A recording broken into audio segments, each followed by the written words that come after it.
Hello बच्चों, how are you. आज हम जो वीडियो लेकर आए हैं वो 9th क्लास के लिए लेकर आए हैं। आपके चैप्टर ग्रेविटेशन से है। और स्टूडेंट, इस चैप्टर में हम बहुत ही इंटरेस्टिंग टॉपिक्स को डिटेल में डिस्कस करेंगे। ओके, तो myself Shikha and you are watching velocity learning. Start करते हैं आज का हमारा टॉपिक, जो कि क्या है आपका force of gravitation and gravity. Force of gravitation या फिर force of gravity, and you can also say gravitation force and gravity. कहते मैम ये तो एक ही चीज़ तो होती है, डिफरेंस क्या है इसमें? आप बोल रहे हो force of gravitation and gravity. अभी बच्चों जब हम इसको लेक्चर को कंटिन्यू करेंगे तब आपको ये डिफरेंस पता चलेगा। बहुत माइनर डिफरेंस है बट है, ठीक है। तो अब ये देखो, आपने नॉर्मली ऑब्जर्व किया भी होगा, करते भी होंगे और करते भी रहेंगे कि हम किसी भी चीज़ को, अगर किसी भी ऑब्जेक्ट को हम हाइट पर ले जाते हैं और उसको ड्रॉप करते हैं तो वो हमारा ऑब्जेक्ट ऑलवेज कहाँ जाता है? अर्थ की तरफ जाता है, ठीक है। ऑलवेज छत पर जाओ, अपनी छत से क्या करो, एक स्टोन को ड्रॉप करो तो आप देखोगे वो भी कहाँ आ रहा है? डाउनवर्ड डायरेक्शन में, यानी अर्थ की तरफ जा रहा है। अर्थ पर पहुँचने के बाद स्टॉप, राइट। तो क्या है ये? हमने हमारा जो सोलर सिस्टम है उसमें भी हमने देखा होता है कि जो हमारी अर्थ होती है वो आपके सन के सराउंडेड या अराउंड रिवॉल्व करती रहती है। मून सैटेलाइट जो आपकी अर्थ के अराउंड रिवॉल्व करता रहता है। ये क्या है भाई, क्यों है? ठीक है, ये मोशन कैसे कंटिन्यू चलते रहते हैं? वैसे तो आप बोलोगे कि मैडम हमने पढ़ा है न्यूटन के फर्स्ट लॉ के अकॉर्डिंग, हमने पढ़ा था इनर्शिया, लॉ ऑफ इनर्शिया वाला जो था कि कोई भी बॉडी रेस्ट में है तो रेस्ट में ही रहता है, और अगर कोई बॉडी यूनिफॉर्म मोशन में है स्ट्रेट लाइन में तो वो स्ट्रेट लाइन में कंटिन्यू मोशन करती रहती है जब तक कि उनके ऊपर कोई एक्सटर्नल फोर्स एग्जर्ट ना किया जाए।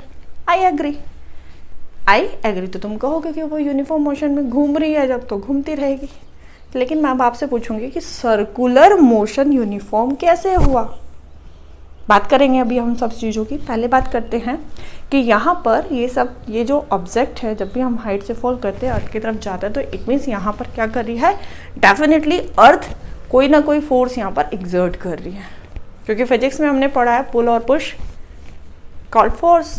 तो यहाँ पर तो ये पुल कर रही है अर्थ अपनी तरफ, तो डेफिनेटली यहाँ पर क्या हो रहा है भाई? जब तक इसके ऊपर कोई फोर्स नहीं लगेगा तो ये क्यों जाएगी? आपने इसको ड्रॉप किया तो ये तो एयर में ही फ्लोट करते रहने चाहिए, नीचे क्यों जा रहा है? तो डेफिनेटली क्या हो रहा है कि उसके ऊपर अर्थ कोई ना कोई फोर्स उसके ऊपर एग्जर्ट कर रही है और इसीलिए वो अर्थ की तरफ मूव कर रहे हैं, राइट। तो यहाँ पर बहुत ही इंपॉर्टेंट एक लॉ दिया था, वैसे लॉ ऑफ ग्रेविटेशन, ठीक है। तो यहाँ कंसेप्ट ये है कि एक थ्योरी बनी कि किसी भी एप्पल ट्री के नीचे बैठे हुए थे, एप्पल नीचे गिरा, वहाँ से उनके माइंड में स्ट्राइक हुआ कि ये एप्पल नीचे क्यों गिरा, ऊपर क्यों नहीं गया, और यहाँ से उन्होंने आइडिया लिया कि किस तरीके से जो हमारी ये सैटेलाइट वगैरह होती है ये मूव करती है, हमारी अर्थ का जो मोशन है इसको, सबके मोशन को उन्होंने, हमारे जो सोलर सिस्टम है उसके मोशन को उन्होंने इसी चीज़ से एक्सप्लेन किया। क्योंकि ऐसा नहीं है स्टूडेंट, डिस्कवरीज होती हैं वो एक दूसरे से क्या होती हैं? लिंक होती हैं। एक खाली एप्पल गिरने से ही आपका लॉ ऑफ ग्रेविटेशन नहीं बना है, इसके पीछे फर्दर बहुत अलग अलग साइंटिस्ट हैं जिनको क्या किया गया, इंटरलिंक किया गया एक तरीके से उनके डिस्कवरीज को। हाँ, ये जरूर है कि लॉ ऑफ ग्रेविटेशन जो फॉर्मूलेट दिया वो किसने किया? वो हमारे साथ इसैक न्यूटन ने किया। ओके, तो स्टार्ट करते हैं। क्या है उनके अकॉर्डिंग जो उन्होंने बोला? उन्होंने कहा कि द फोर्स ऑफ अट्रैक्शन, ठीक है, अब क्या कर रही है कि अपनी तरफ पुल कर रही है। तो ये आपको भी पता है, पुल का मतलब तो हमेशा क्या होगा? अट्रैक्शन होगा। ध्यान दीजिए, ये बहुत इंपॉर्टेंट पॉइंट है कि जो हमारा ग्रेविटेशन फोर्स होता है वो ऑलवेज भी क्या होता है?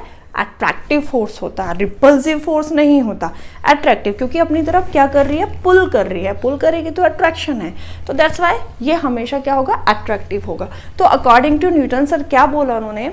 The force of attraction between two bodies in the universe is called क्या? Gravitation is called gravitation and this phenomena is called force of gravitation।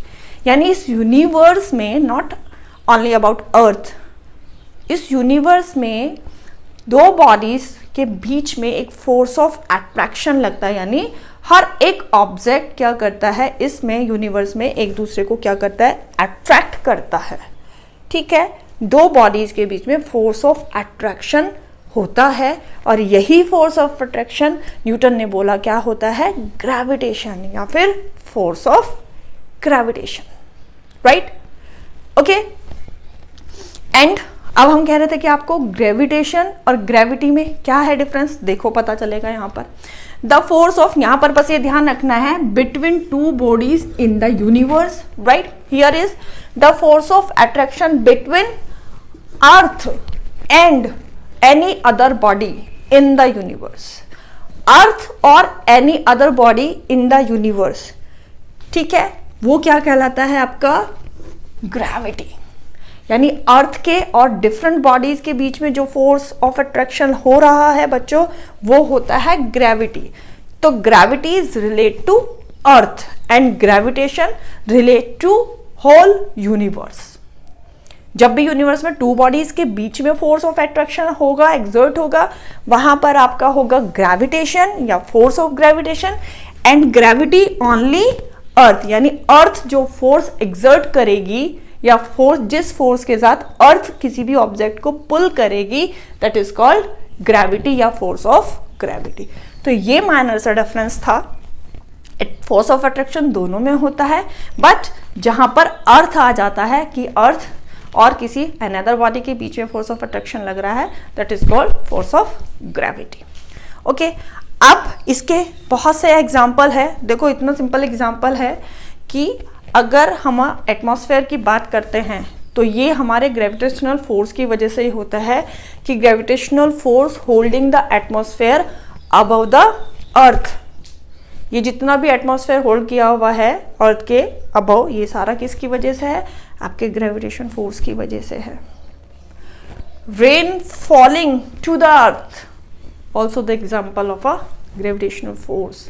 And और बताएं आपको कि water flow in the rivers, that is also the example of a gravitational force. ये सब कुछ phenomena कहाँ होते हैं, किसकी वजह से होते हैं, ग्रेविटेशन फोर्स की वजह से होता है कि अर्थ इनके ऊपर ग्रेविटेशनल फोर्स एक्सर्ट कर रही है इनके बीच में।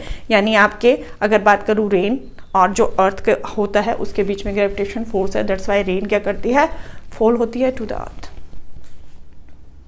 ठीक है। एंड हम कभी भी आप स्पेस में जाएं तो देखते हैं, स्पेस में बताते हैं कि वो फ्लोट करते रहते हैं, हमारे एस्ट्रोनॉट्स जो होते हैं वो फ्लोट करते रहते हैं। वो जो ग्राउंड होता है, जो मून होता है, वहाँ पर क्या होता है, स्टैंड नहीं कर पाते, फ्रिमली स्टैंड नहीं कर पाते हैं, वो फ्लोट करते रहेंगे बिकॉज वहाँ पर ग्रेविटेशन फोर्स नहीं है। तो हम अर्थ पर अगर खड़े हुए हैं, फ्रिमली हम खड़े हुए हैं, तो ये भी हमारे अर्थ का जो ग्रेविटी है ना, फोर्स ऑफ ग्रेविटी है, जिसकी वजह से हम फ्रिमली स्टैंड हैं यहाँ पर ग्राउंड पर।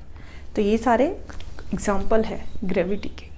ओके, अब बोलो कि मैम आपने कहा है कि हर एक ऑब्जेक्ट जो होता है वो एक उन दोनों के बीच में हमेशा फोर्स ऑफ अट्रैक्शन लगता है, तो इट मीन्स अगर हम कहीं भी दो स्टोन हैं तो हम क्या देखते हैं, हम तो उनके अंदर किसी तरीके का मोशन नहीं देखते। हमने भाई किसी ऑब्जेक्ट को क्या किया, ड्रॉप किया, तो वहाँ तो हमने देखा मोशन की वो अर्थ की तरफ फॉल हो रहा है, अर्थ की तरफ जो हो रहा है वो पुल हो रहा है। लेकिन अर्थ पर ही दो स्टोन्स रखे हुए हैं तो उनके बीच में भी तो क्या होना चाहिए, फोर्स ऑफ अट्रैक्शन होना चाहिए। देखो बच्चों ध्यान देना, हमने सेकंड लॉ पढ़ा था, न्यूटन का सेकंड लॉ के अकॉर्डिंग क्या था, force equal to mass into acceleration, ठीक है। तो ये जो फोर्स ऑफ ग्रेविटी है या फोर्स ऑफ ग्रेविटेशन है, ये ऑब्जेक्ट के मास के ऊपर डिपेंड करता है। मास नहीं होगा तो कहाँ से फोर्स एक्सर्ट कर पाएगा, ठीक है।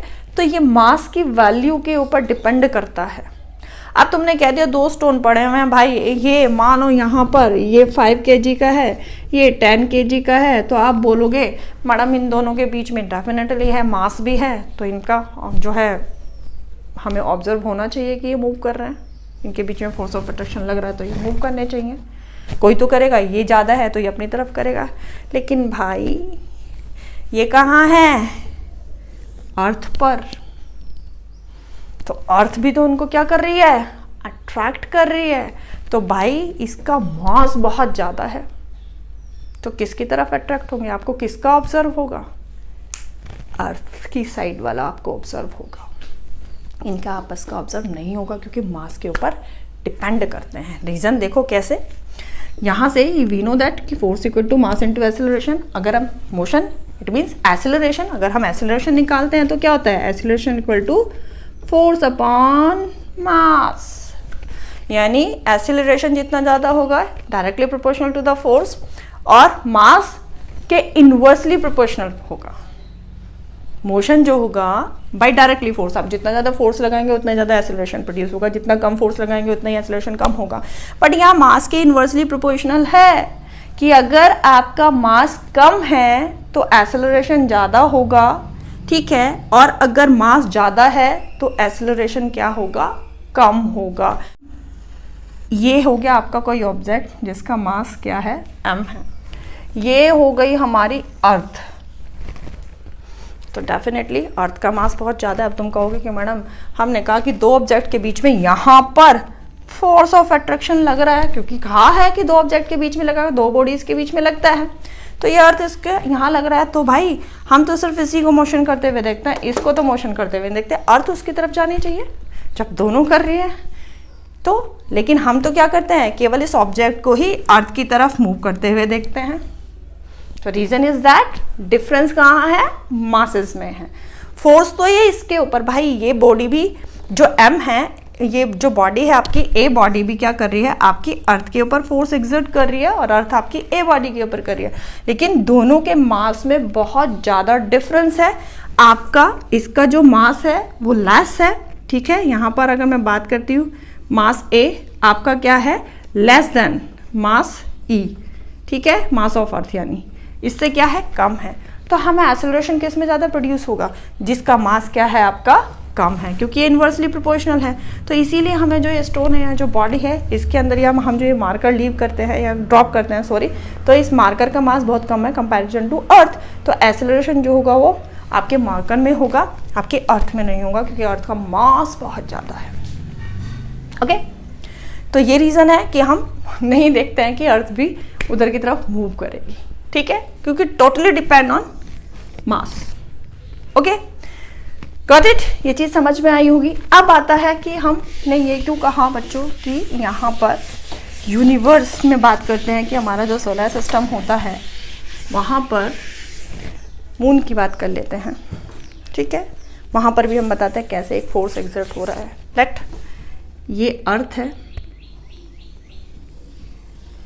ठीक है ना बच्चों, ये अर्थ हो गया और ये हमारा क्या हो गया, मून हो गया। तो ये मून इस तरीके से क्या करता रहता है, इसके सर्कुलर पाथ में क्या करता रहता है, इलेप्टिकल्स होते हैं वैसे, नॉट, हम पूरी तरीके से सर्कुलर नहीं बोलेंगे, इलेप्टिकल होते हैं। तो ये मून इस तरीके से इस ऑर्बिट में क्या करता रहता है, मूव करता रहता है डेफिनेटली। अब भाई अर्थ है, हमने क्या कहा, ग्रेविटी, तो यहाँ पर अर्थ जो होगी इस मून के ऊपर फोर्स लगा रही है, मून मोशन में है, अर्थ भी क्या कर रही है, यहाँ पर क्या कर रही है, फोर्स एक्सर्ट कर रही है। अब कैसे कर रही है, तुम कैसे कहोगे मैम अर्थ क्यों फोर्स एक्सर्ट कर रही है।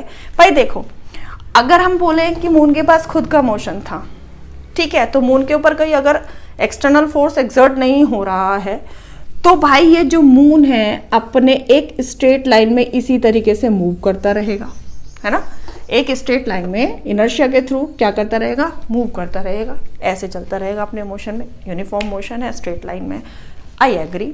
बट मून तो क्या करता है, यहाँ रिवॉल्व करता है। और तुम्हें पता है जब ये रिवॉल्व यानी ये सर्कुलर मोशन हो गया, और सर्कुलर मोशन में जब भी ऑब्जेक्ट मूव करता है तो उसकी वेलोसिटी चेंज होती है। ये आपको पता ही है कि एवरी मोमेंट ये यहाँ पर आया, अभी इसकी वेलोसिटी ऐसे थी, अभी ये यहाँ आया, इसकी वेलोसिटी की डायरेक्शन ऐसे होगी, यहाँ आएगा वेलोसिटी की डायरेक्शन ऐसे हो जाएगी, यहाँ आएगा वेलोसिटी की डायरेक्शन ऐसे हो जाएगी। तो एवरी मोमेंट इसकी जो डायरेक्शन है, वेलोसिटी की डायरेक्शन चेंज हो रही है, यानी वेलोसिटी चेंज हो रही है। और वेलोसिटी हमने आपको बताया हुआ है कि दो ही तरीके होते हैं चेंज करने के, या तो उसकी डायरेक्शन चेंज कर दो या हमारे ऑब्जेक्ट की जिसकी भी चेंज करनी है उसकी स्पीड चेंज कर दो। अरे दोनों ही कब होंगे, जब उसके ऊपर कोई फोर्स एक्सर्ट हो रहा होगा। भाई विदाउट फोर्स, आप साइकिल चला रहे हो, साइकिल चला रहे हो, आप कहीं भी टर्न आता है तो आप क्या करते हो, अपने हैंड से फोर्स एग्जर्ट करते हो बाइसिकल के ऊपर, स्कूटी के ऊपर, उसके हैंडल के ऊपर आप फोर्स एग्जर्ट करते हो, जिस डायरेक्शन में आप अपने हैंडल को क्या करते हो, बेंड करते हो, टर्न करते हो, उसी डायरेक्शन में आपकी स्कूटी या बाइसिकल क्या करती है, मूव करती है। तो आप अपने हैंड से वहाँ फोर्स एग्जर्ट कर रहे हो ना, उसकी डायरेक्शन को चेंज कर रहे हो।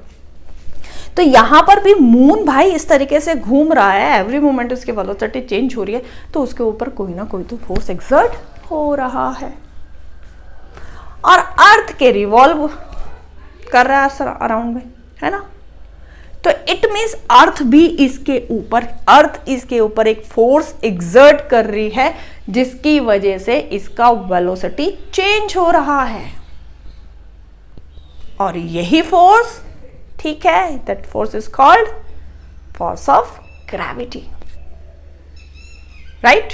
तो यानी हमारे सोलर सिस्टम में अर्थ और मून से रिलेटेड है, तो यहां पर भी क्या है, हमारी ग्रेविटी है, फोर्स ऑफ ग्रेविटी। ठीक है, इसका एक सिंपल सा आप अपने घर में करके देखो। एक थ्रेड लो, थ्रेड पे कोई स्टोन टाई कर दो, ठीक है, एक एंड पे एक स्टोन को टाई कर दो, और एक एंड आप अपने हैंड में लो, और आप उसको क्या करो, जो वो स्टोन है बच्चों, उसको इस तरीके से ऐसे सर्कुलर मोशन में कराओ, ऐसे, ठीक है, सर्कुलर मोशन में कराओ। तो यहाँ पर आप देख रहे हो इस तरीके से, तो सर्कुलर मोशन में आपका जो स्टोन है वो मूव कर रहा है, तो डेफिनेटली इट मीन्स आपके स्टोन पर क्या हो रहा है, एक फोर्स एग्जर्ट हो रहा है। अब सिंपली अगर आप क्या करो, रोटेट भी ना करो, स्टोन को टाई अप कर दिया और आप उसको ऐसे पुल कर रहे हो, तो उसकी कोई डायरेक्शन चेंज थोड़ी होगी, वो तो सिर्फ आपके पास आ जाएगा, ऐसे आ जाएगा बस आपके पास में, जिस ऐसे आप पुल करोगे थ्रेड से। लेकिन जब आप इस तरीके से रोटेट कर रहे हो, सर्कुलर मोशन में है, वेलोसिटी चेंज हो रही है, तो वहाँ पर भी क्या कर रहे हो, फोर्स कहाँ से जा रहा है, आपके हैंड से जा रहा है। ठीक है, अब आप कहोगे मैम हैंड में तो हमारा स्टोन है ही नहीं, तो हम कैसे फोर्स लगा रहे हैं, तो कैसे लगा रहे हो, उस स्ट्रिंग के थ्रू। भाई स्ट्रिंग से आपका स्टोन बंधा हुआ है, टाई किया हुआ है आपने, और स्ट्रिंग का एक एंड आपके हाथ में है, तो आप जिस तरह से मूव करा रहे, तो इट मीन्स जो आपके स्टोन पर फोर्स एग्जर्ट हो रहा है वो आपका हैंड कर रहा है, राइट। क्या कर रहा है, आपका हैंड कर रहा है। अगर आप मानो कि चलो यहां से आप इसमें सेंटर में खड़े हो, ठीक है, यहां आप सेंटर में खड़े हो, ठीक है, इसको आप रोटेट करा रहे हो, लेट आपके हाथ से क्या किया, आपने स्ट्रिंग को छोड़ दिया, ठीक है, या ये स्ट्रिंग जो होगी आपकी इस पोर्शन पर आकर आपके हाथ से छूट गई या इस जगह से टूट गई, राइट। तो क्या होगा, फिर भी क्या ये ऐसे ही मोशन में रोटेट करेगा, सर्कुलर मोशन में रोटेट करेगा, नहीं करेगा।